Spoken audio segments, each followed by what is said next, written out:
Forget the jargon, skip the guru talk. This is paid media for the rest of us. The podcast that gives new and accidental marketers the real talk on what works, what doesn't, and how to stop wasting budget. My name is April Borovskaya, and each week we'll break down paid media strategies so you can stop guessing and start growing.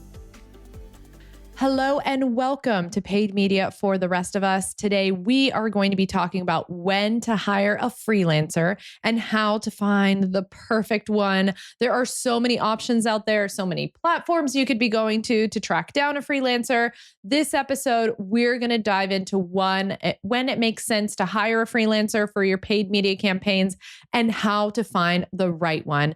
Don't forget to like, subscribe, and share this episode if you feel like this is a great resource for someone who's trying to decide whether they're going to DIY it, which we've got an episode on that.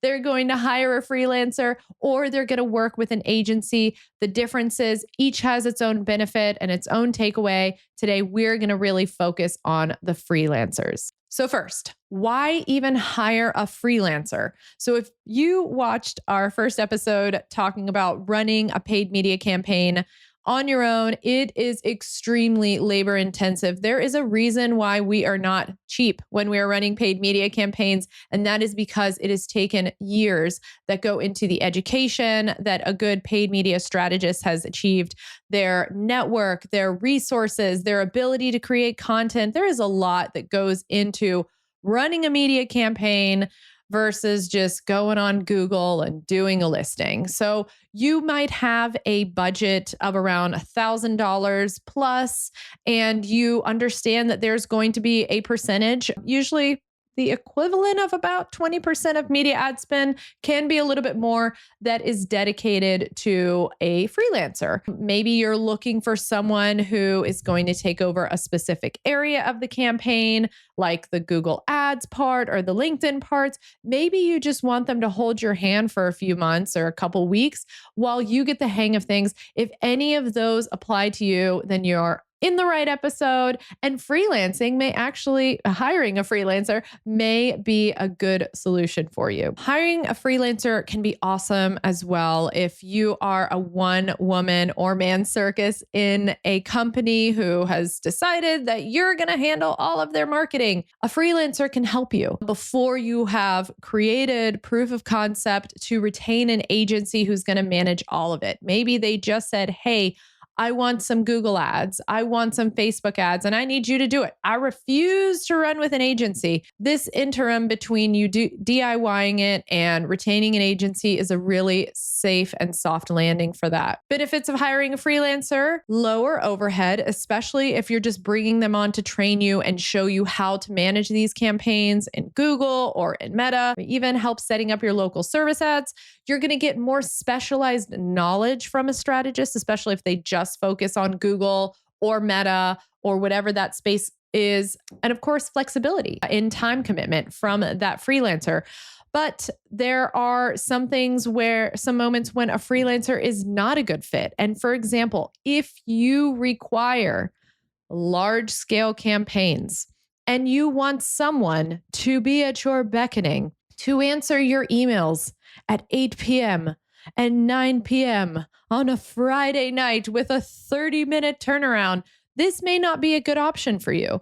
We freelancers like to have respect of boundaries. So it's typically a freelancer is available regular business time. I, of course, make myself available for my clients who are, just having those moments of influx and changes in the campaigns. But typically, if you are looking for large scale, highly complex campaigns, maybe you're looking to do Google and local service ads and Meta, and you are thinking programmatic and display and CTV and a billboard and all these other great things. Be careful, because freelancers typically pick an area of paid media and specialize in that area. And if they start to expand into other areas of paid media, i.e. yourself, I have done a ton of research into Meta, into Google, into programmatic and CTV, but I am not a website developer. And most freelancers offer what they offer, which is paid media management and typically specialized in a specific area. Next question. Where do you find these freelancers? Is it LinkedIn? Is it Upwork? Is it Fiverr? As someone who spent time as a freelancer as well, I would say my predominant placement and location is Upwork. I have no relationship with them as far as commission or referral, but I will say that I, as a freelancer, thrive, and Upwork was such a good place to bring me clients. So I highly recommend seeking out freelancers on Upwork. You can filter by locations and make sure that you're really finding someone that is specialized. If we compare Upwork to something like, let's say, Fiverr, know that Fiverr is more suited for creative and lower cost solutions. They're typically outsourced. It's, you want a logo design or you want something like that. Fiverr is really a great place for that, but not as predominant in providing in-depth knowledge that's needed for a paid media strategy in the way that talent on Upwork would be. Upwork. So, couple things that you can do on the platform is search by what you are looking to find. So you create an account, you go in there, and if you've decided that you want a Google Ads Manager, you can filter by someone who focuses on paid media. You're going to look for people who are qualified with Google Ads Management or local service ad management. I also highly recommend, I'd say your price point is going to vary. Be very, very careful on someone who's charging you $15 per hour. You're probably not going to get somebody with local expertise. And local expertise when you are running a marketing campaign is so important because you want someone who is familiar with your market, whether that's geographically local or small in size in the United States or in the country that you're running ads in and for. You want to be sure that they know how to communicate and what is going to look good in that creative or in that ad copy or whatever it might be. You want to make sure that that's really aligned with your brand. Be cognizant of time zones. It's always great to work with someone who is in your time zone or relatively in your time zone. There are certainly talent pools that are really capable across the globe. So be cognizant when you are hiring someone to know what time zone they're in so that you can set your own expectations on response time, right? You don't want to make a request on a Friday morning and hope for that. But in reality, that was Friday midnight for a strategist, and you may not hear from them until Monday mornings. Keep that in mind as well. Freelancer profiles on Upwork. Look for lots of reviews. Those are always great. If you have some case studies, that is awesome as well. And I'd say if you can, go for the top 10% or top 1%, whatever it's now currently called on Upwork, because they've really shown proof of concept.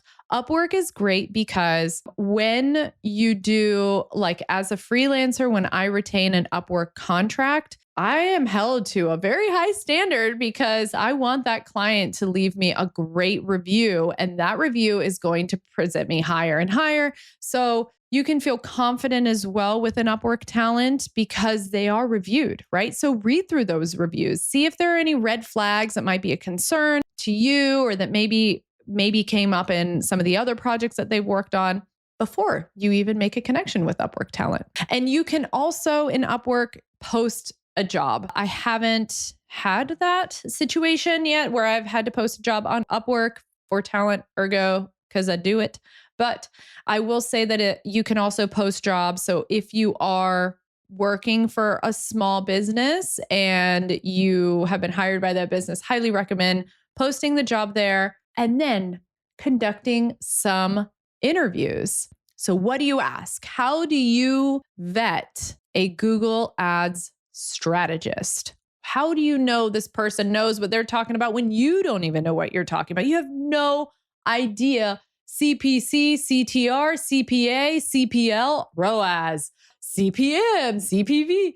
There's so many jargons. Take a deep breath. We will create a PDF for it. But at a very high level, when you get on this call, ask them, what kind of campaigns have you managed? What channels have you run these ads on? and be patient and listen to those responses. Have you run local service ads before? If you're a service-based business, if you're an e-commerce business, you should be asking them, do you know how to set up Google Merchant Center? Have you worked in Google Merchant Center? How do you identify new keyword opportunities? What does reporting look like? Reporting is huge. Talk to me about your bid strategies. And the most important part is, and I think that your perfect freelancer can take this obscene amount of information and metrics and help you understand it.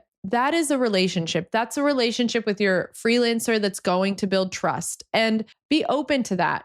I would always go with someone who clearly knows the jargon, but can bring it to my level and make it relatable, because you are going to employ this person in some capacity to help you make your business sexy and enticing. And so that interview process is really a good test of how good at marketing themselves are they, that they can market this.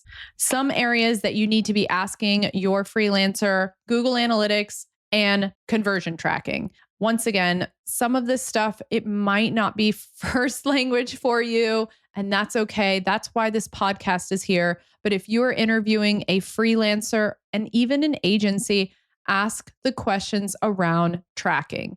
For Google Ads, you should be asking, are you comfortable setting up conversion tracking in Google Ads? How familiar with Google Analytics are you? What do you use for conversion tracking? Do you use Google Tag Manager? Do you use another third party? Really ask these questions. And also, if you are a service-based business, talk to them about number swapping.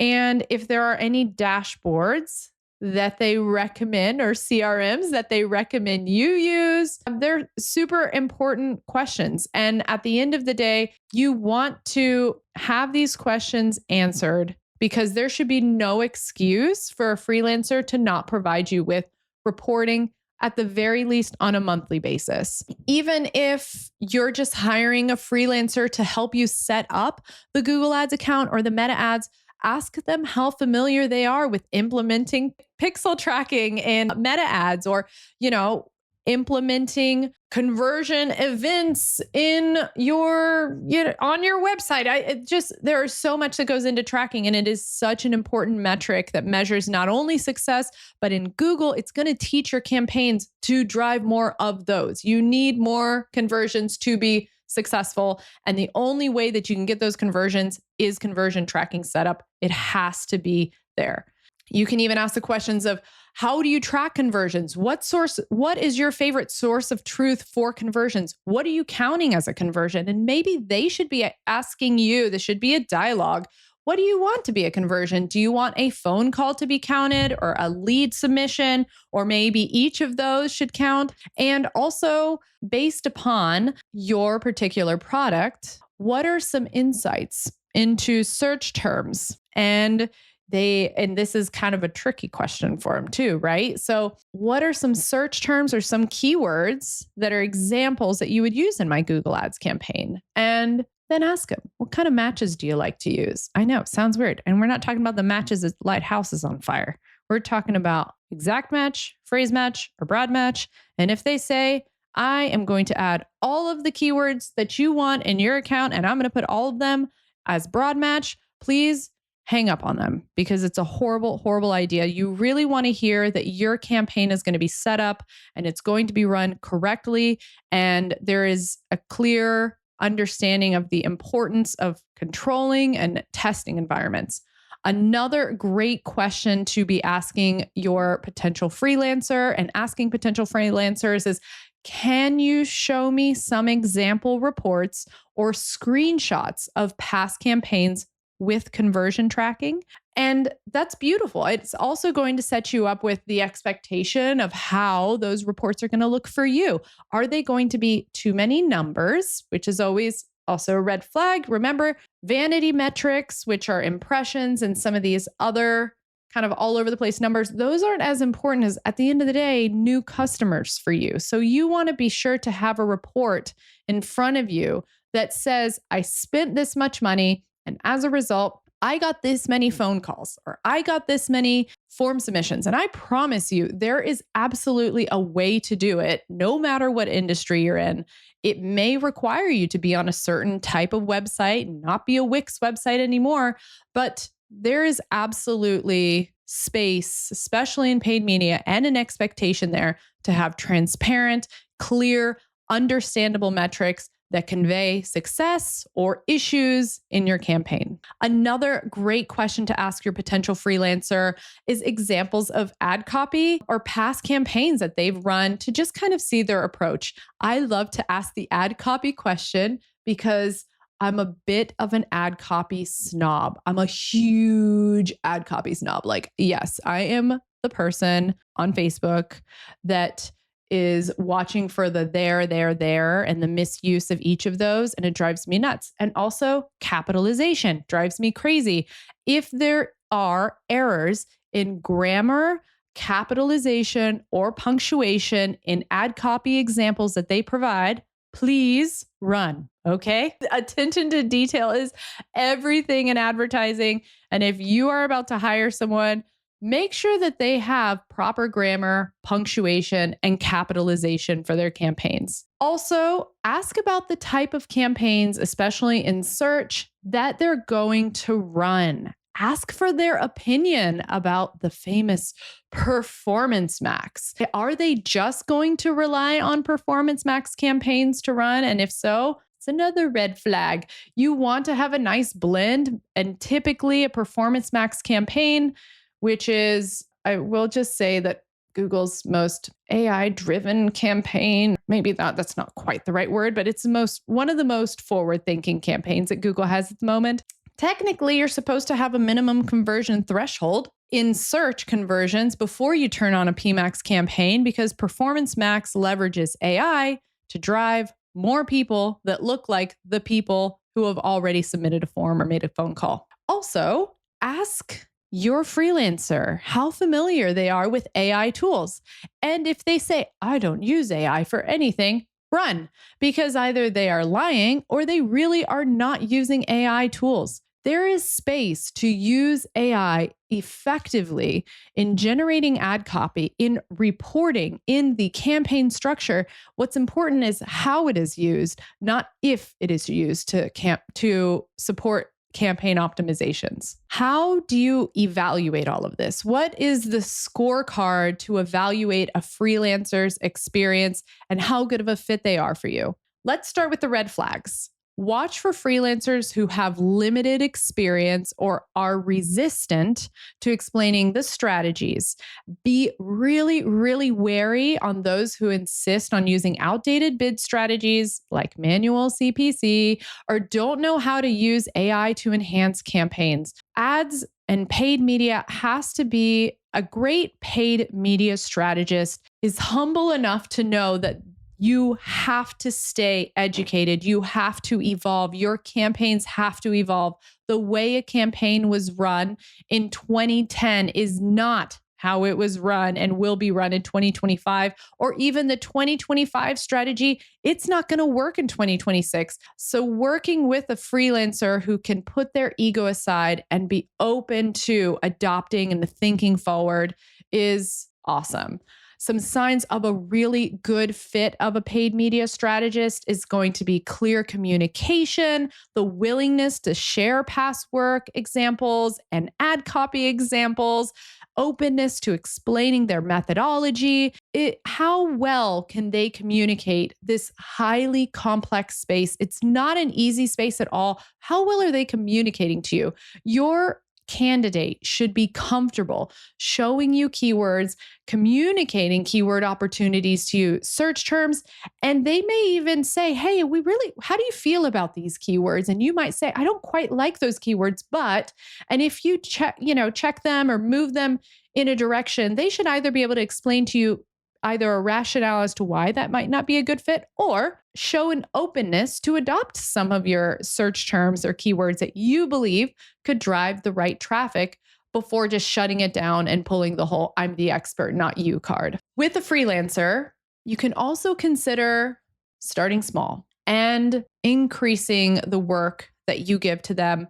So consider assigning a small test campaign or maybe some one-on-ones before really committing to a long-term relationship.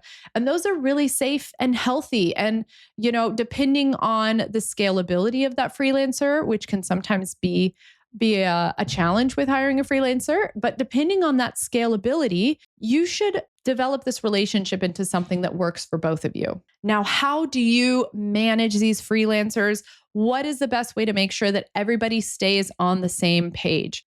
Number one, when you are conducting an interview with the freelancer, understand what that reporting cadence looks like, as well as your meeting cadence look like. Really emphasize the importance of setting up regular check-ins, whether that be typically if I have a client with a 10K monthly budget or even 5K and above it depends on the level of complexity. If you have a more complex offering that you have lots of facets and areas of your business that you want to cover, maybe weekly meetings, I think 30-minute meetings once a week just to focus on paid media is sufficient. For some of those that are just, hey, maybe a little less, maybe you start with weekly and then you scale back to every other week, but you should have ongoing reporting and you should feel comfortable that they're going to show up to these meetings. You both know what the objective is. You both know what you're going to get out of this. And there is no room for confusion. There's no lack of an expectation for a freelancer to get your reporting.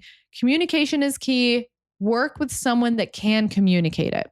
Let freelancers know that you know how to check the change log in Google Ads, and whether that is Google Ads or Meta Ads, to see what adjustments have been made. And this will help to, again, set the expectation. You expect them to manage, but you also have enough awareness to ensure that work is being done.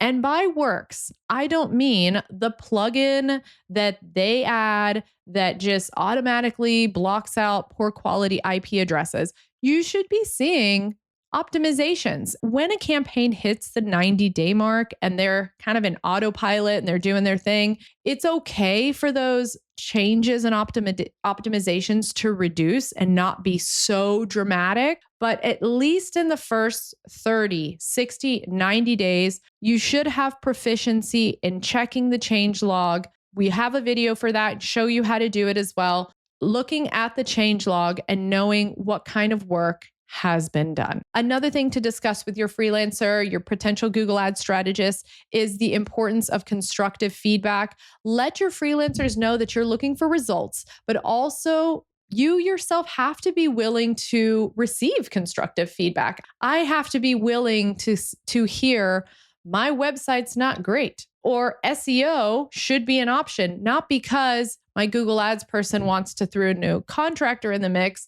but because all of these pieces have to work together. There has to be a willingness and flexibility on both sides to compromise and come up with a strategy that really works what's best for either the product or the service that's being offered. Setting expectations. This is also a two-way street, and I speak both from a freelancer and from a client perspective. Setting expectations. Please be clear about the level of autonomy you expect from them.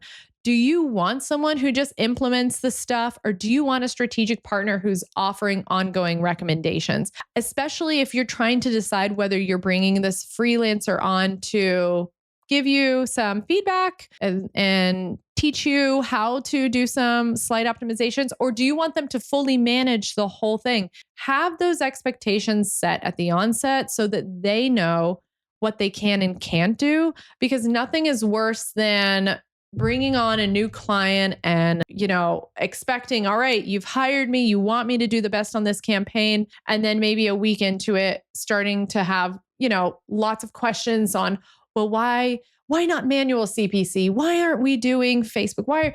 And there's a point where you as a client are entitled to having those questions answered. But if you set these expectations early on. Let your freelancer know what you want from them at the onset. Do you want them in Facebook? Do you want them in Google?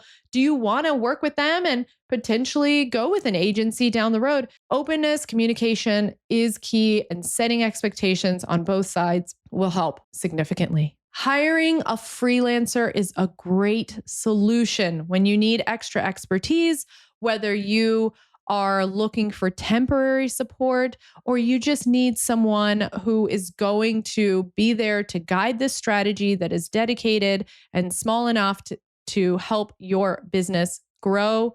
But it's important to ask the right questions to make sure that they're the right fit for you. Don't forget to share your experience. I would love to hear from those who have used a freelancer. How has that gone? What worked? What didn't work? Where did you find them? All these great things I would love to hear. I'd love to have even a conversation through the platform. Share that experience that you've had with our listeners as well. And remember, in the world of paid media, it's all about finding the right balance between skill, cost, and flexibility. No matter if it's you trying to do this yourself or with a freelancer or with an agency, there is hope. There is always a way that you can get the most out of this campaign, and it can be the right fit for you. Thanks again for listening. Thanks for listening to Paid Media for the Rest of Us. If today's episode helped clear things up, pass it on to a fellow marketer who needs it. And if you're ready for more real-world guidance, follow and join me next time. Until then, stay curious, stay focused, and keep learning.